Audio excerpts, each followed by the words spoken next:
Vous êtes debout dans un Longhus viking en Norvège, par une nuit glaciale de l'an 952 après Jésus-Christ.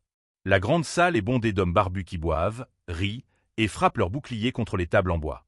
L'air est épais de fumée, de sueur et de l'odeur métallique du sang frais. Au centre de la pièce, une jeune fille d'environ 15 ans est assise sur un banc près du feu. Elle porte une couronne de fleurs dans ses cheveux défaits. Ses mains tremblent. Elle ne regarde personne. C'est sa nuit de noces. Dans quelques heures, elle sera emmenée dans une chambre où 6 hommes attendront. Pas pour la protéger. Pour témoigner.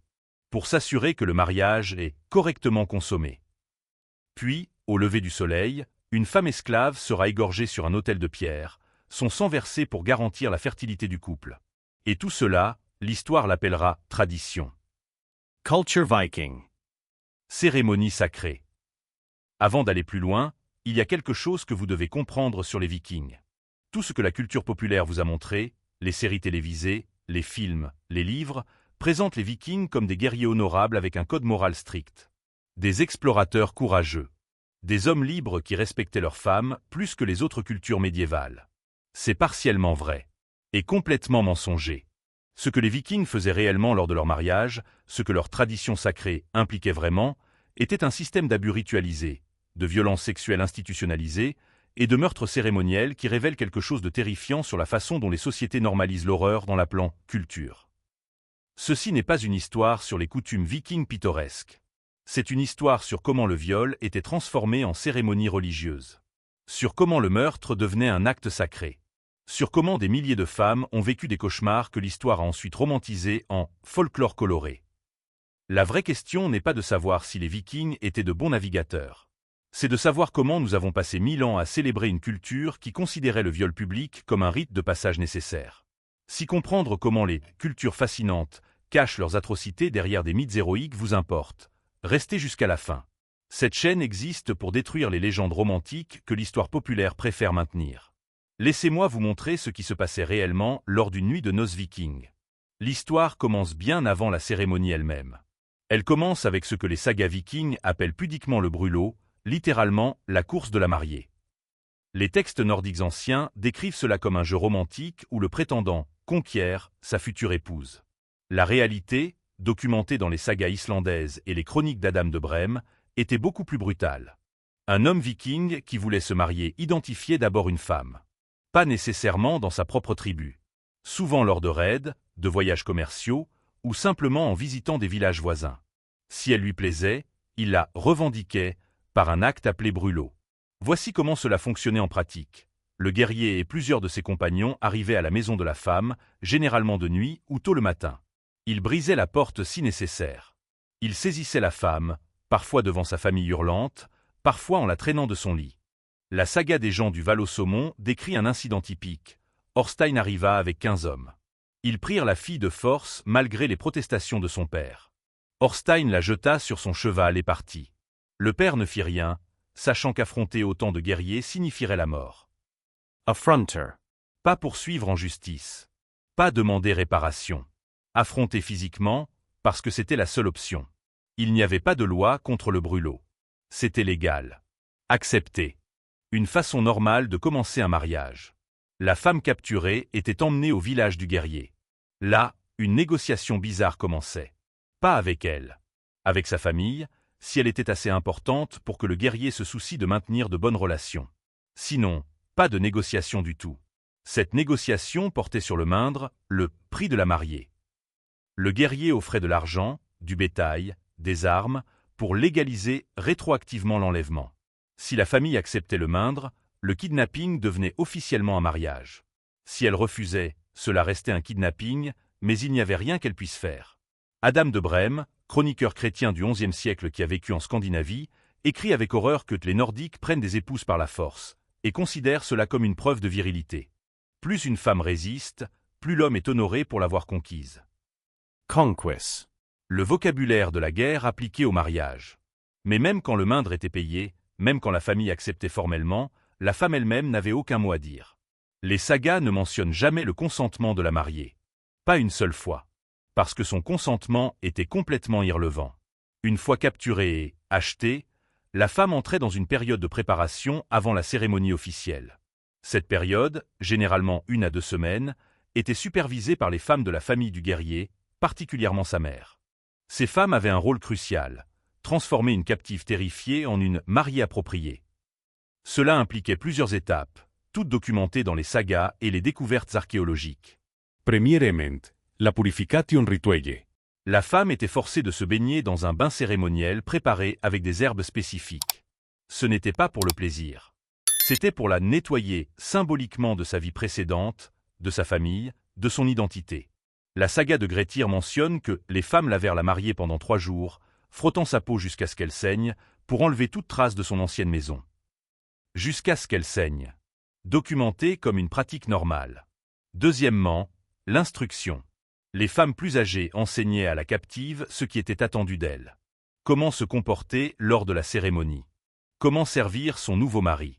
Comment ne pas résister lors de la nuit de noces. Comment accepter son rôle. Si elle résistait à ces instructions, les méthodes devenaient plus directes. Les sagas mentionnent des corrections administrées par les matrones de la famille. Gifles, privation de nourriture, isolement dans des pièces sombres et froides. Le but était clair, briser sa volonté avant même que le mariage officiel ne commence. Troisièmement, la préparation physique pour la cérémonie elle-même. La femme recevait des vêtements spéciaux, généralement une robe longue en laine fine, teinte en rouge ou bleu.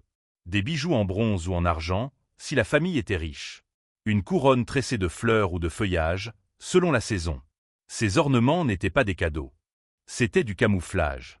Ils transformaient une prisonnière en mariée, rendant l'horreur visuellement acceptable. Une fille qui pleurait en robe élégante était plus facile à ignorer qu'une captive en haillons. Puis venait le jour de la cérémonie. Le blot, le rituel de sacrifice viking, ouvrait les festivités. Un animal, généralement un cheval ou un taureau, était égorgé par le gua, le prêtre païen. Son sang était recueilli dans un bol appelé l'oboli. Le gua trempait des branches de sapin dans le sang et aspergeait l'assemblée, la mariée, le marié. Ce sang représentait la bénédiction des dieux, particulièrement Frère, dieu de la fertilité, et Fréja, déesse de l'amour et du sexe. Notez l'ironie. Un rituel de fertilité et d'amour inaugurant ce qui serait, dans quelques heures, un viol public. Après le sacrifice, le festin commençait. La grande salle du Longouz était remplie de tables chargées de viande rôtie, de pain, de fromage, et surtout, de temgio, l'hydromel viking. Des barils entiers d'alcool fort qui coulaient librement toute la nuit. Les hommes buvaient massivement. C'était encouragé. Attendu. Parce que ce qui viendrait plus tard nécessitait un certain niveau d'intoxication pour être accepté comme normal. Pendant le festin, la mariée restait assise à côté de son nouveau mari. Elle ne mangeait généralement pas. Les sagas mentionnent que les mariés gardaient le silence et ne touchaient pas à la nourriture. Ce n'était pas du mystère romantique. C'était de la terreur paralysante. Les hommes autour d'elle riaient, se vantaient de batailles passées, racontaient des histoires obscènes. Certains faisaient des commentaires sur elle, sur son apparence, sur ce qui l'attendait. Elle entendait tout. Elle comprenait ce qui approchait. Puis, quand la nuit était bien avancée et que l'alcool avait fait son effet, le moment arrivait.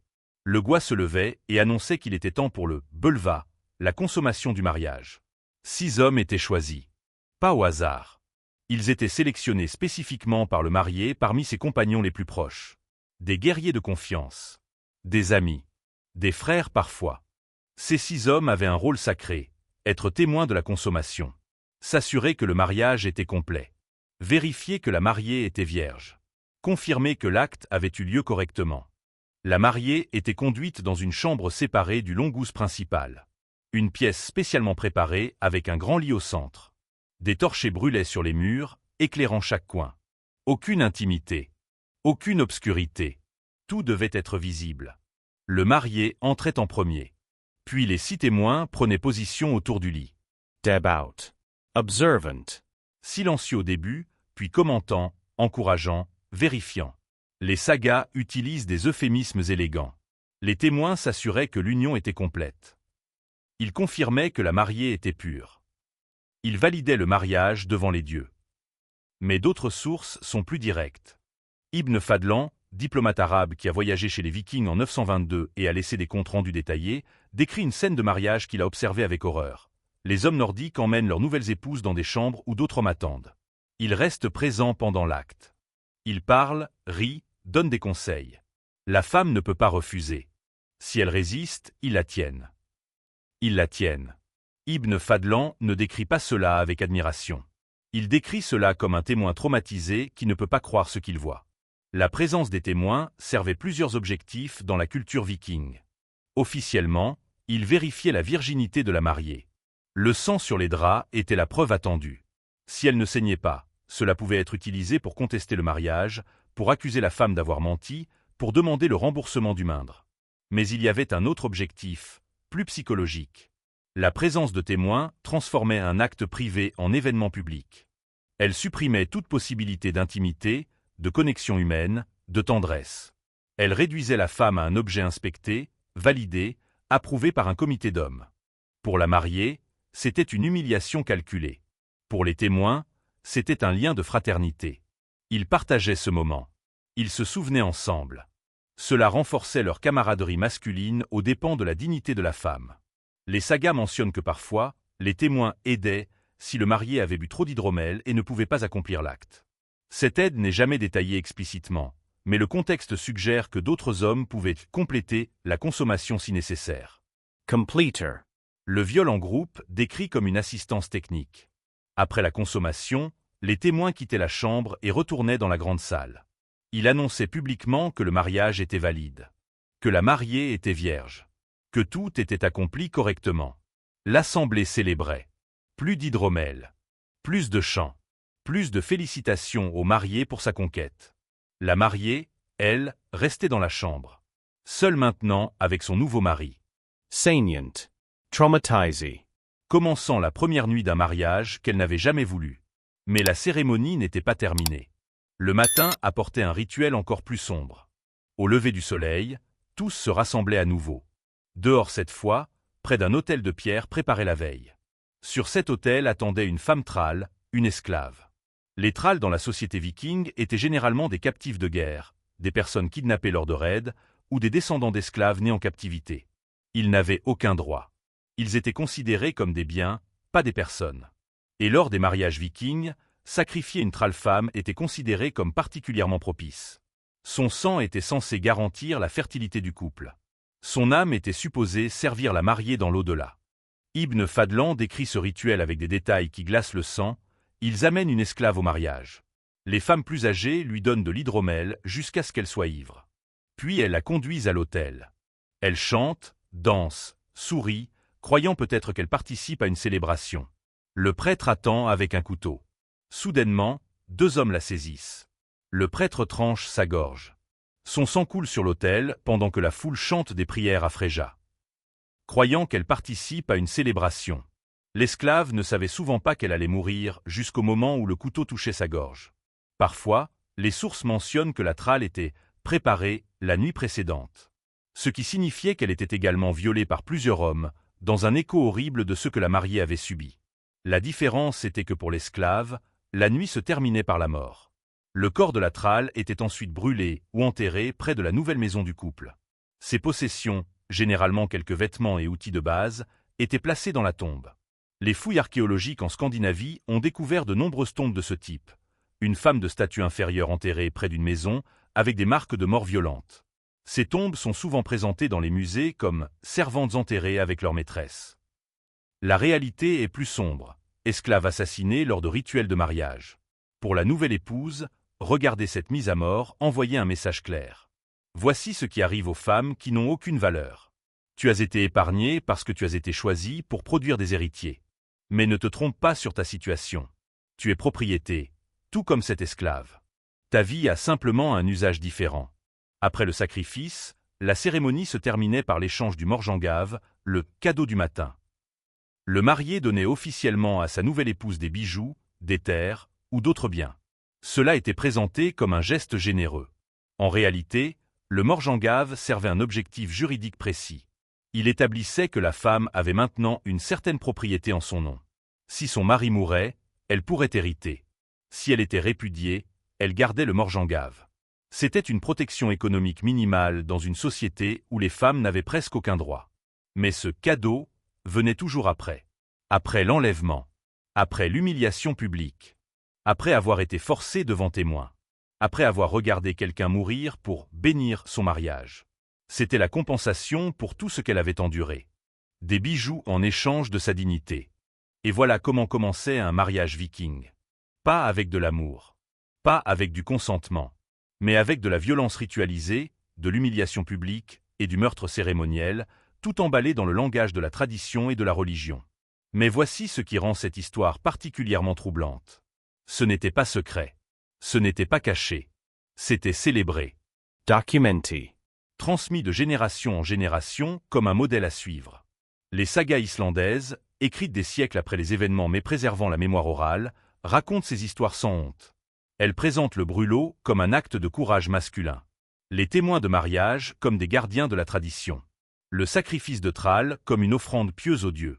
Snorri Sturluson, l'auteur de l'Edda en prose au XIIIe siècle, compile ces traditions avec révérence. Il décrit les rituels de mariage comme partie intégrante de la culture nordique glorieuse. Il ne mentionne jamais la terreur des femmes capturées. Il ne questionne jamais la moralité des témoins. Il n'exprime aucun malaise face au meurtre d'esclaves. Parce que pour lui, comme pour ses contemporains, c'était normal. C'était la façon dont les choses avaient toujours été faites. Et cette normalisation est ce qu'il y a de plus terrifiant dans cette histoire. Pas que des hommes violents aient fait des choses horribles. Cela arrive dans toutes les cultures. Mais qu'une société entière ait construit des structures religieuses, légales et sociales qui transformaient l'horreur en vertu. Pour les femmes vikings, il n'y avait pas d'échappatoire. Si vous étiez capturé et forcé au mariage, résister était inutile. Votre famille ne pouvait pas vous sauver sans risquer la mort. La loi ne vous protégeait pas. Les dieux eux-mêmes, selon les prêtres, approuvaient ce qui vous arrivait. Et si vous surviviez au mariage, vous deveniez complice du système. Quand votre fils grandirait et capturerait sa propre épouse, vous seriez celle qui la préparerait. Vous la baigneriez jusqu'à ce qu'elle saigne. Vous lui enseigneriez à ne pas résister. Vous transformeriez votre propre trauma en outil pour traumatiser la génération suivante. C'est ainsi que les systèmes d'abus se perpétuent. En transformant les victimes en bourreaux. En normalisant l'horreur au point qu'elle devient invisible. Aujourd'hui, la culture populaire adore les Vikings. Des séries télévisées les présentent comme des anti-héros fascinants. Des films célèbrent leur courage au combat. Des jeux vidéo permettent de vivre comme un Viking. Le tourisme scandinave vend l'expérience viking authentique. Cette romance moderne efface systématiquement les aspects les plus sombres de la culture nordique. Les musées vikings montrent des bateaux magnifiques et des bijoux élaborés. Ils mentionnent brièvement que les Vikings pratiquaient l'esclavage, puis passent rapidement aux exploits d'exploration. Les mariages vikings sont décrits comme cérémonies colorées avec des traditions intéressantes. Le brûlot devient une course ludique entre prétendants.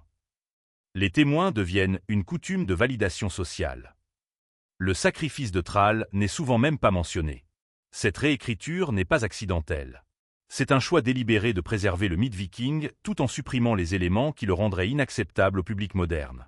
Mais les victimes méritent mieux que l'effacement. Les milliers de femmes capturées et forcées. Les centaines d'esclaves égorgés sur des autels. Les générations de filles vikings qui ont grandi en sachant que leur destin serait décidé par la force d'un guerrier, pas par leur propre volonté. Elles ont vécu. Elles ont souffert.